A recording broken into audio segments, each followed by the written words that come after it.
Dans les derniers cours, on a vu beaucoup d'outils. Les recherches d'images inversées, les sites de fact-checking, les journalistes qui enquêtent et même l'intelligence artificielle qui peut t'aider à vérifier. Aujourd'hui, je voudrais te dire quelque chose d'important. Même avec tout ça, on ne pourra jamais vérifier absolument tout, ni être sûr à 100% de tout ce qu'on lit. Et ce n'est pas grave, à condition de rester humbles et responsables. D'abord, parlons de l'IA. On pourrait être tenté de se dire « l'ordinateur a répondu, donc c'est forcément vrai ». Mais une intelligence artificielle, ce n'est pas un magicien. Elle se base sur des textes, des chiffres, des données que des humains ont produits avant elle. Si ces données contiennent des erreurs, l'IA peut en répéter. Si la question est mal posée, la réponse peut être fausse ou incomplète. L'IA est un outil puissant, mais elle n'a pas de conscience, pas de morale, pas de vécu. Elle ne sait pas ce que tu ressens. Elle ne voit pas ce qui se passe dans ta classe, dans ta famille, dans ta ville. Elle ne remplace ni ton jugement, ni celui des adultes qui t'entourent, ni le travail des journalistes qui enquêtent sur le terrain. Ensuite, il y a la vérification humaine. Même les meilleurs journalistes, ceux qui suivent des règles très strictes, peuvent se tromper. Ils peuvent manquer une information ou la comprendre de travers, surtout quand l'actualité va très vite. C'est pour ça qu'ils corrigent parfois leurs articles en ajoutant « mise à jour » ou « rectificatif ». Ce qu'il faut comprendre, c'est que la vérité complète n'est pas toujours disponible tout de suite.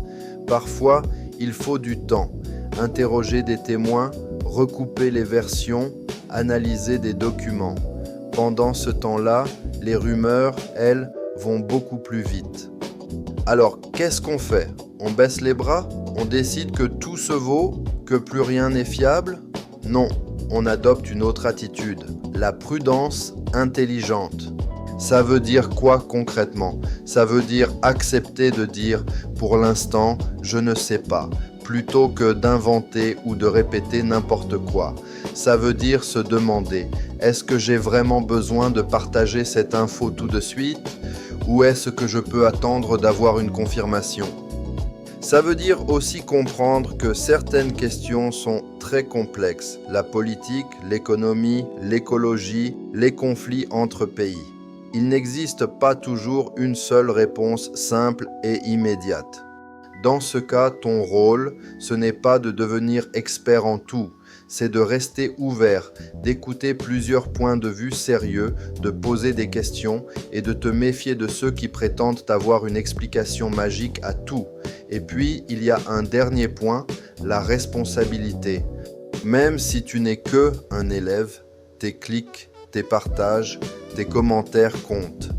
Quand tu relais une rumeur, tu peux blesser quelqu'un ou participer à une injustice. Quand tu refuses de partager sans vérifier, tu protèges peut-être une personne que tu ne rencontreras jamais. Alors, retiens ceci. Les outils de vérification et l'IA sont des alliés, mais ils ont des limites. Les journalistes font de leur mieux, mais ils peuvent se tromper. Toi aussi, tu peux te tromper.